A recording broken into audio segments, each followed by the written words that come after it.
How is it going, everyone? Today I'm here with my PWG Nice Boys Don't Play Rock and Roll Blu-ray review. And without wasting any time, let's go ahead and jump right into this review. Of course, the cover art here, really nice artwork. It's really an old school style PWG cover. You know how they used to just throw random guys on there with just doing random poses. So I like the cover from that perspective. It's an old classic PWG feel to it, so that's why I like it. Of course, the Nice Boys Don't Play Rock and Roll logo right there at the top, followed by a nice spot right there with Ricochet hitting an Ace Crusher on FENIX, I believe.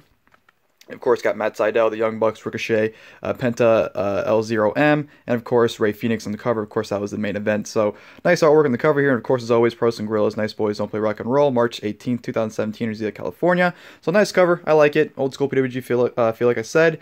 You know, some nice artwork inside as well. So, you know, some like gray and blackish artwork on the inside. Of course, got Matt Sydal right there with the Young Bucks. And of course, on the disc, you have Strickland and Dezmond Xavier on the inside as well. So that's what the inside looks like from a full view. Here's a spine, what looks like on your DVD shelf when you put it on there. Of course, that picture of Sami right there, and Nice Boys Don't Play Rock and Roll on the side. So that's what it looks like on the spine. And of course, here's the back as always with the pictures, pretty much giving you a little preview of what to look forward to in the event. And of course, here's the description as well as the match card right there. On March 18th, 2017, Pros and Gorilla returned with Nice Boys Don't Play Rock and Roll in stately Zack, California. Nice Boys Don't Play Rock and Roll on Blu-ray features 6 stupendous matches, including, and of course, always the match card right there. So I'm going to go ahead and put that right there and give you guys my overall thoughts on PWG Nice Boys Don't Play Rock and Roll. Overall, I thought this was an awesome show. It's not very long. It's about 2 hours and 3 minutes, and you only had 6 matches, which is kind of unusual for a PWG show. You usually get 7 or 8. But this was awesome. You had 3 awesome matches. You had one really good match, almost great, and 2 matches that they weren't bad, but I wasn't too fond of, honestly. But yeah, this was a great match of the year contender for PWG already in the main event, and just tremendous wrestling. Very fun show. 2 matches were just a spot fest, which I absolutely loved. And I definitely recommend going out of your way to see this show. Definitely PWG show of the year so far. I know it was only the second PWG show I've seen this year, and I know Game Over Man's already out, and Head Like a Coal is coming out soon. And I'll be watching those, but as of right now, this is the show to be for PWG in 2017, in my opinion. So definitely was a great show, and definitely topped the last show. But the show opened up with a 3-way match: Sami Callihan versus Brian Cage versus Keith Lee. Originally, it was supposed to be Brian Cage versus Keith Lee because we were supposed to get Sami Callihan versus Adam Cole in this match, but Adam Cole had his little bump on his head he usually gets, and he had to have surgery on it to remove it, I guess, so he was not able to compete in the show. Sami Callihan was given the opportunity to choose any match he'd like to be a part of, and he chose this match for some reason because he wants to go against the 2 biggest guys on the show. Why, I don't know, but he did. And I feel like he definitely added a great element to this match because this was an awesome opener here. I think Brian Cage and Keith Lee could have had an awesome singles match regardless, but I feel like Sami Callihan just added that extra element that they could have used, and they produced an awesome match. Right away, Sami Callihan going after both of the big guys, hitting bicycle kicks and just, trying to cut both men down to size, pretty much trying to show that he's not scared of either of them and trying to, kick both their asses. But it quickly went out of his favor. The match went to the outside with, Brian Cage hitting a jump to the outside, followed by Sami Callihan doing tope to Lucida, and then of course Keith Lee doing a dive on the outside as well. So awesome spots, some sloppiness as well, but I won't knock the match for it. The match brawled on the outside for a while. Sami Callihan did some nice spots. Brian Cage and him went at it for a while. Keith Lee I wish you would have gotten more with Keith Lee in this match, but what he did was great, though. I felt like he was kind of just there, which is unfortunate because this was his big debut, but he definitely played a great spot, had some great spots as well. Love the double superplex on Keith Lee when Brian Cage tried to do an apron suplex, or tried to bring him in the ring from the second rope on the apron into the ring, but he couldn't lift him up, so Sami Callihan assisted him, so that was a great spot there. Could have swore the ring was going to break when Keith Lee hit a Liger bomb, a jumping Liger bomb, a pop-up Liger bomb, I should say. Sorry, I'm Brian Cage. Nearly broke the ring there for a nice near fall. A lot of nice near falls this match as well. It could have went either way from either man winning the match. Beautiful spot where Keith Lee goes to give Brian Cage a choke slam. Brian Cage does a backflip, lifts him up into an F5 and hits it on Keith Lee. Tremendous near fall when Sami Callihan breaks it up. Sami Callihan hits a Canadian Destroyer on Keith Lee, which was an insane spot as well. Love the ending. The ending was just tremendous. Everyone going at it. After that Destroyer, Brian Cage was able to hit Sami Callihan with a Weapon X, which came off pretty shitty because Sami Callihan's jacket fucked the spot up, but what can you do? And then Brian Cage hits a discus lariat on Keith Lee, followed by a Falcon Arrow. He did the deal, and that was a finish because nobody kicks out the Falcon Arrow. Brian Cage with the victory. Awesome opening match. Just if you love spots, you'll love this match. 100 miles per hour. This is them going at it, and I really enjoyed it. So great opening match there. From there, I'm going to go to the Chosen Bros versus OI4K. This was a good match. A really good match, I should say. Chosen Bros are just so red hot in PWG right now. Just the crowd was eating up everything they were doing. OI4K, I'm not too fond of, but I thought they had a really good performance here. Pretty much this match was just, you know, the Chosen Bros throwing them around. Majority of the match, just having their way with them. And I thought, you know, considering the size differences and the, you know, different styles of wrestling, I thought they meshed very well. IO4K was pretty impressive with the spots they were doing. Like the, you know, I thought they were working pretty well, pretty crisp against the Chosen Bros. Of course, you know, Matt Riddle was very dominant, and of course, tagging Jeff Cobb. Jeff Cobb just tossed him around. Nice spot where the Crist brothers had him in a choke, and then Jeff Cobb just fell completely back on him. But they didn't break the hold. That was really impressive, because I thought for sure Jeff Cobb would have destroyed him with that backdrop. But they held on. They held their own. They, you know, then of course they isolated Jeff Cobb from Matt Riddle for a while until of course Matt Riddle got the hot tag, and you know, he just got absolutely ape shit on the Crist brothers.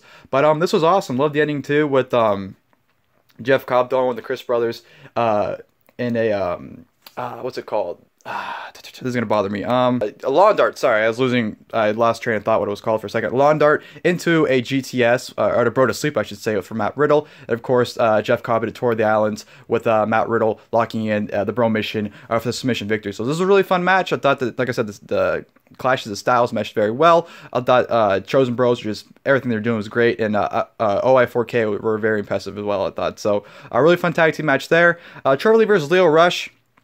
This was really good, but I felt like, you know, even though it was like 14 minutes or so, I felt like as soon as the match started picking up, it kind of ended. So I was disappointed. You know, Trevor Lee, of course, attacked Lio Rush from the very start, you know, playing that typical hero role that he usually does. One gripe with Trevor Lee in PWG, I feel like he doesn't give a shit anymore. Every time I watch him, he doesn't seem like he's putting all the effort that he usually used to.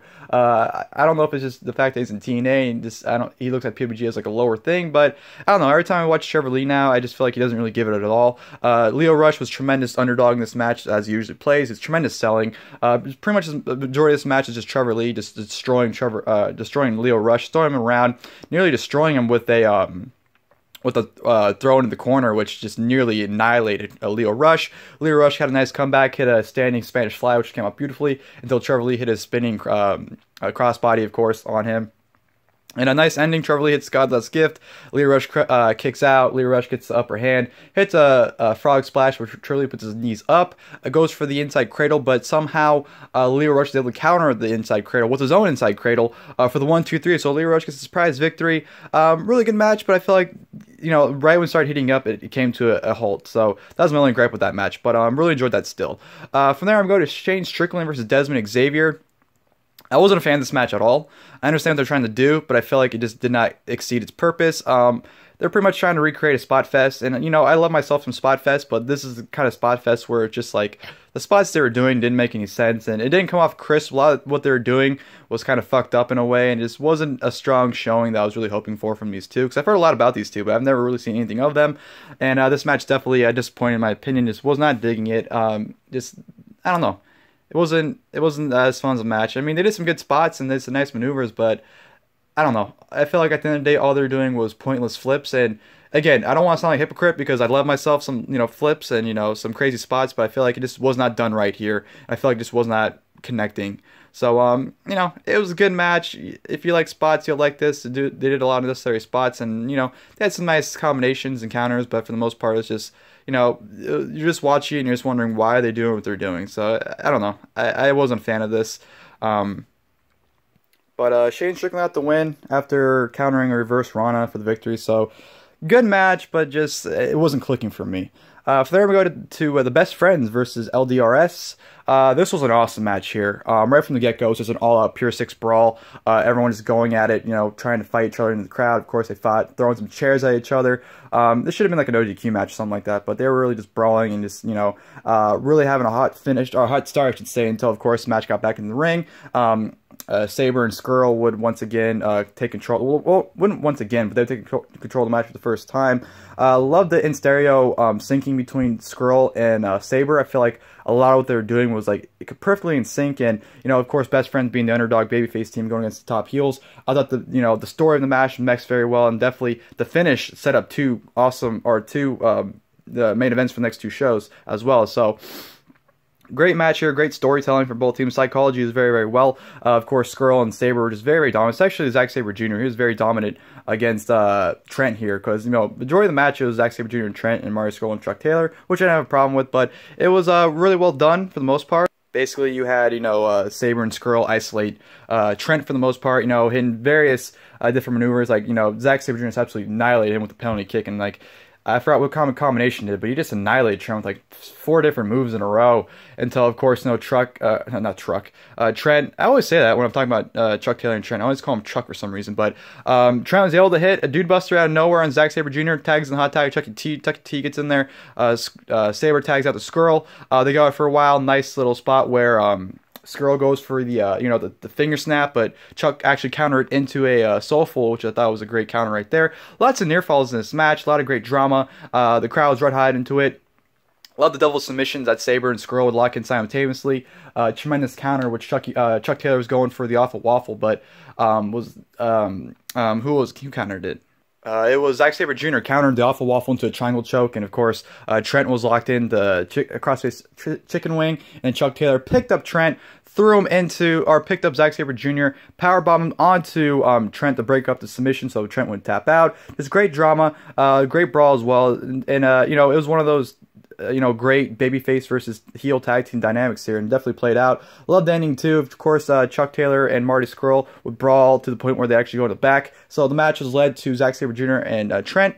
Sabre Jr. was working over Trent until Trent hit a cradle pile driver, Jerry Lynn style, of course, onto Zack Sabre Jr. for the win. So Trent pins Zack Sabre Jr., thus setting up a future title match for Trent. Of course, after the match, Marty Scurll gets on the mic and challenges Chuck Taylor for the next show. Chuck Taylor accepts only in one condition, a Rosita street fight. So that tag team match set up 2 main events. Of course, Chuck Taylor and Marty Scurll in a street fight for the next show, and Trent and Zack Sabre Jr. at the next show after that. So great match, set up 2 great main events at the next 2 shows. So really enjoyed that. And then, of course, go to the main event, which was the World Tag Team Championship Tornado match. The Young Bucks versus Ricochet and Matt Sydal versus PENTA, L0M, and Ray FENIX. This was fucking crazy. This was just all over the place sprint. This is exactly how I think Shane Strickland and Dezmond Xavier were trying to accomplish in their match, but it didn't work out too well. But this definitely worked out here. All 3 teams just went out there, had a sprint, and absolutely tore the house down with insane spots. It was kind of slow in the beginning because they did some comedy stuff with the Young Bucks putting on FENIX and PENTA's attires on. Then, of course, PENTA and FENIX put on the Young Bucks attire on, and of course Sydal and Ricochet would come in and put on both their attires. So it was kind of a comedy sketch of them doing poses and kind of outdo each other. They did a nice in stereo sync spot where you're just doing standing shooting star presses, and one would move out of the way, then another would come in and do a standing moonsault. Just a bunch of different maneuvers until, of course, they did in a stereo dropkick where they all 6 did a dropkick at the same time. That was a nice spot right there. There's a whole bunch of craziness going on, especially the apron spot at the end was fucking insane. So Matt Sydal hits a reverse Frankenstein on FENIX on the apron. They fall off. PENTA hits a package power driver on Nick Jackson on the apron. And then Ricochet comes out of nowhere, hits a Canadian Destroyer on PENTA on the apron. Then, of course, Matt Jackson comes out of nowhere with a springboard DDT on Ricochet on the apron. Insane apron spot right there from those guys, just absolutely crazy. A lot of dives and jumps and splashes to the outside. Ricochet, I believe, hit one of the lights on when he did I believe it was a shooting star on the outside, which was an insane spot. But another insane spot that PENTA and FENIX were, I forgot what they're going for, but FENIX was on top of PENTA's shoulders, and then Ricochet comes out of nowhere with a springboard cutter on FENIX, which was an insane spot right there towards the end, and it was awesome. Young Bucks hit death by super kick on PENTA and FENIX hit Death by Superkick on the Young Bucks, so that was a great spot right there. And then towards the end, Pentagon and I almost want to call him Pentagon Jr. because that's what his old name was. But PENTA hit a package pile driver, rolled through him into FENIX, who hit a destroyer on, I believe, Ricochet for the 1-2-3 finish. So PENTA and FENIX are your brand new tag team champions of PWG. amazing match here. Like I said, PWG match of the year so far. These guys went out there and tore the house down. Had an insane spot fest and had an insane sprint. Like I said, it was probably exactly what Strickland and Xavier were going for in their singles match, but it just was not clicking and didn't go as well. So, insane main event to an awesome PWG show. Like I said, overall at that PWG Nice Boys Don't Play Rock and Roll was an awesome show. You had 3 awesome matches. Of course, the opener was insane. The tag team match between Best Friends and LDRS was great. And the main event was absolutely insane as well. The 2 singles matches could have been better. Chosen Bros and OI4K were, really good as well. So, nothing bad in the show. Great stuff. Great wrestling. Like I said, it's only like a 2-hour show, so it's not very long. But what you get in that 2 hours definitely is, what you wouldn't get in most, 3-hour shows nowadays. So, very fun PWG show. Definitely recommend you guys going out and checking it out. Hopefully, I'll be getting Game Over Man and Head Like a Coal soon. I'll probably order them as soon as Head Like a Coal ships, so I can get them both at the same time and watch them at the same time. So, stay tuned to those reviews. Guys, if you guys enjoyed this video, please leave a like below. And as always, I'll see you guys next time. Thank you guys for watching the video.